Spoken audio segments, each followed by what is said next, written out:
Today, we can derive an expression for the efficiency of full wave rectifier.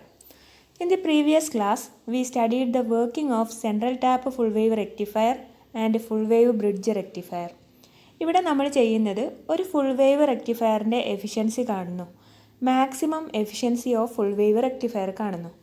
നമ്മൾ half wave റെക്ടിഫയറിൻ്റെ efficiency derive ചെയ്തിട്ടുണ്ട്, maximum efficiency കണ്ടിട്ടുണ്ട്. അതേ പാറ്റേണിലാണ് full wave റെക്ടിഫയറിൻ്റെ എഫിഷ്യൻസിയും കാണുന്നത്, നമ്മൾ ഡിറൈവ് ചെയ്യുന്നത്.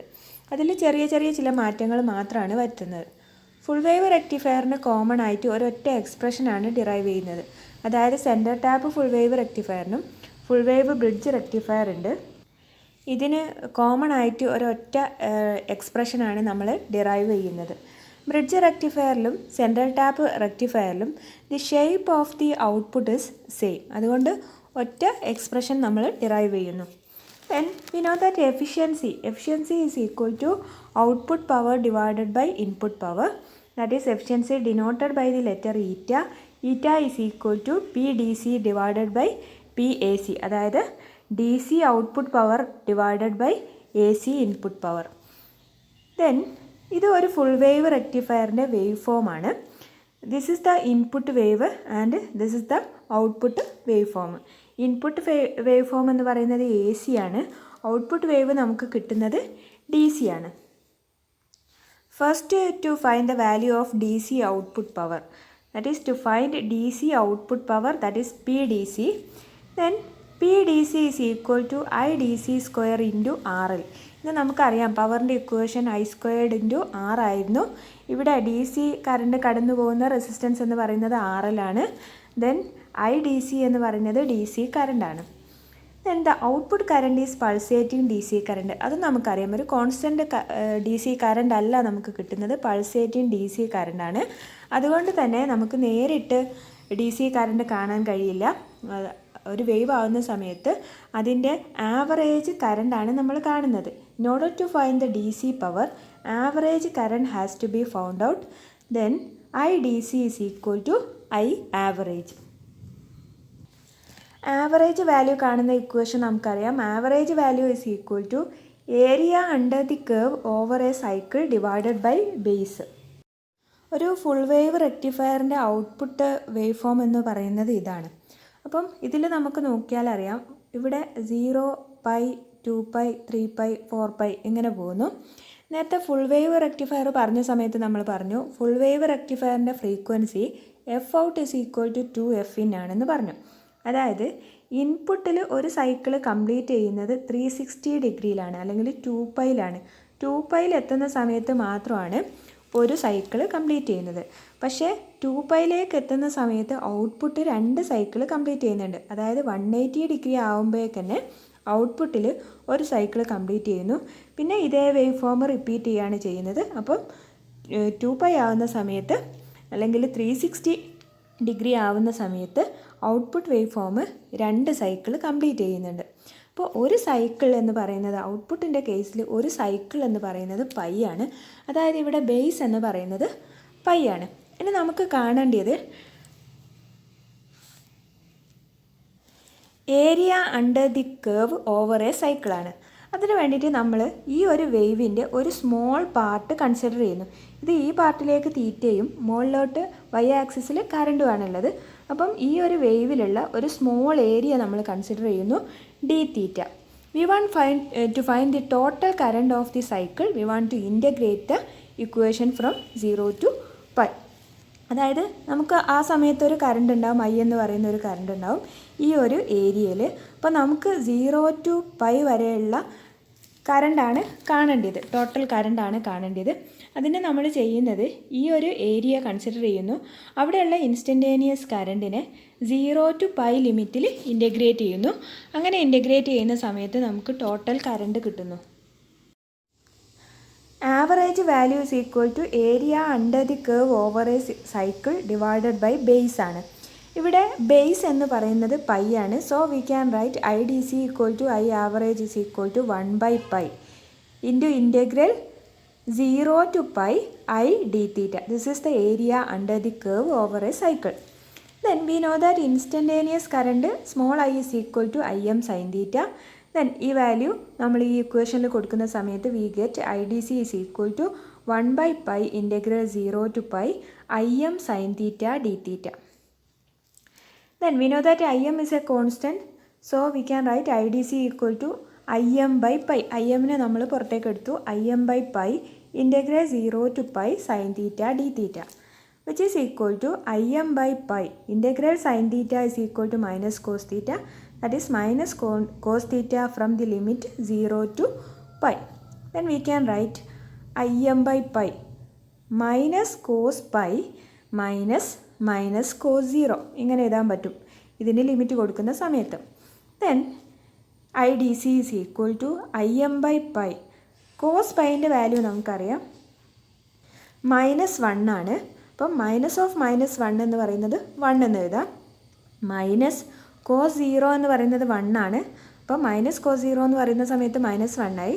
minus cos 0 which is equal to 1. So we can write IDC equal to im/π into 1 plus 1 which is equal to 2 im/π. That is IDC, the average current IDC equal to 2 im/π. Then the DC power output, we know the equation PDC equal to IDC square into RL which is equal to 2 im/π whole square into RL which is equation 1.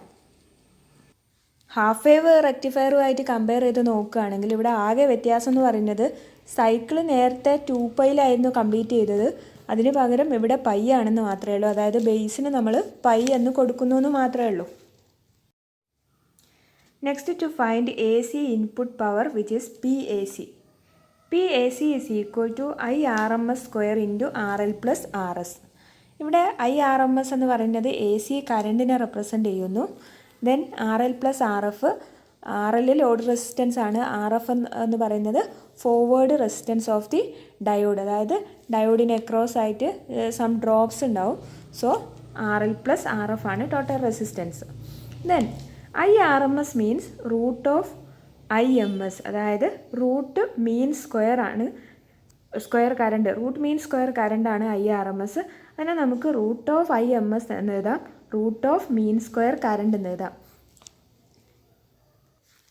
Mean square current എന്നാൽ squared കറണ്ടിൻ്റെ mean എന്നാണ്, which is equal to root of 1/π integral 0 to π I square d theta. ദെൻ IRMS is equal to root of 1/π integral 0 to π, ഈ ഐക്ക് പകരം im square sine square theta d theta എന്ന് എഴുതുന്നു. Then which is equal to, നമുക്കറിയാം im is a constant, so taken outside. Then root of im square by π integral 0 to π sin square theta d theta which is equal to im square by π integral 0 to π 1 minus cos 2 theta by 2 d theta, that is sin square theta is equal to 1 minus cos 2 theta by 2 എന്ന് എഴുതി. Then ഈ 2നെ നമ്മൾ ഇങ്ങോട്ട് കൊണ്ടുവരുന്നു. Then the equation become root of im square by 2π integral 0 to π 1 minus cos 2 theta d theta which is equal to, ഇതിനെ നമ്മൾ integrate ചെയ്യാണ്. ആദ്യം im square by 2π integral 0 to π 1 d theta integrate ചെയ്യുന്നു. അതേപോലെ തന്നെ minus cos 2 theta d theta integrate ചെയ്യുന്നു. Root of im square by 2π into 1 d theta integrate ചെയ്യുന്ന സമയത്ത് തീറ്റ ഫ്രം 0 to π എന്ന് കിട്ടും. മൈനസ് കോസ് 2 തീറ്റ ഇൻറ്റഗ്രേറ്റ് ചെയ്യുന്ന സമയത്ത് sine 2 theta divided by 2 from 0 to π എന്ന് കിട്ടും. Then IRMS is equal to root of im square by 2π into, ഇവിടെ നമ്മൾ ലിമിറ്റ് കൊടുക്കുന്നു theta from 0 to π, that is π minus 0 minus ഈ 2നെ നമ്മൾ 1/2നെ പുറത്തേക്ക് എടുക്കുന്നു. 1/2 into sine 2π minus sine 0 limit കൊടുക്കുന്ന സമയത്ത്. ദെൻ ഇവിടെ നമുക്കറിയാം സൈൻ 2π എന്ന് പറയുന്നത് സൈൻ 360 ആണ്, which is equal to sine 0 and sine 0 also 0. Sine 2π 0 ആണ്, സൈൻ 0 0 ആണ്. അതുകൊണ്ട് തന്നെ ഈ ടേം ക്യാൻസലായിട്ട് പോയിട്ട് ബാക്കിയുള്ളത് im സ്ക്വയർ ബൈ 2π ഇൻറ്റു π ആണ്. അപ്പോൾ ഈ പൈയും ക്യാൻസൽ ചെയ്തു. പിന്നെ നമുക്ക് കിട്ടാനുള്ളത് IRMS is equal to root of im square by 2. Then IRMS is equal to Im divided by root 2. Then AC power input PAC is equal to IRMS square into RL plus RF, which is equal to Im by root 2 whole square into RL plus RF, which is equation 2. Then we know that the rectifier efficiency eta is equal to DC power output divided by AC power input. Then DC power output നമുക്കറിയാം, AC power input നമുക്കറിയാം. The DC power output which is equal to 2Im by pi whole square into RL divided by AC power input Im by root 2 whole square into RL plus RF. Then ഇതിൽ Im square and Im square cancel ചെയ്തു പോകും.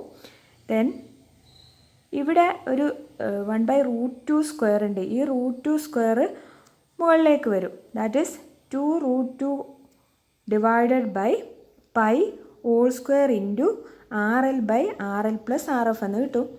Then eta is equal to 2√2 whole square എന്ന് പറയുന്ന സമയത്ത് 2 square 4, √2 square 2, 4 into 2 that is 8 ആണ്. 8 by pi square into 8 √2 whole square എന്ന് പറയുന്നത് 8 divided by pi square into RL by RL plus RF. That is eta is equal to 0.812. അതായത് 8 by pi square എന്ന് പറയുന്നത് 0.812 ആണ്. 0.812 into RL by RL plus RF. ഇതാണ് ഒരു full wave റെക്ടിഫയറിൻ്റെ എഫിഷ്യൻസീൻ്റെ expression. Eta is equal to 0.812 into RL by RL plus RF. The efficiency will be maximum if RF is negligible. ഇവിടെ maximum efficiency നമുക്ക് കിട്ടണമെങ്കിൽ ഇതിലുള്ള ഈ RF നെഗ്ലിജിബിൾ ആണ്. RLുമായിട്ട് കമ്പയർ ചെയ്യുന്ന സമയത്ത് RFൻ്റെ വാല്യൂ വളരെ കുറവാണെങ്കിൽ അത് നമുക്ക് നെഗ്ലക്റ്റ് ചെയ്യാൻ പറ്റും. That is RL plus RF approximately equal to RL. Then the maximum rectifier efficiency we can write it as 0.812 into RL divided by RL plus RFന് പകരം RL എന്ന് കൊടുക്കുന്നു. That is 0.812 into RL by RL. This is 1.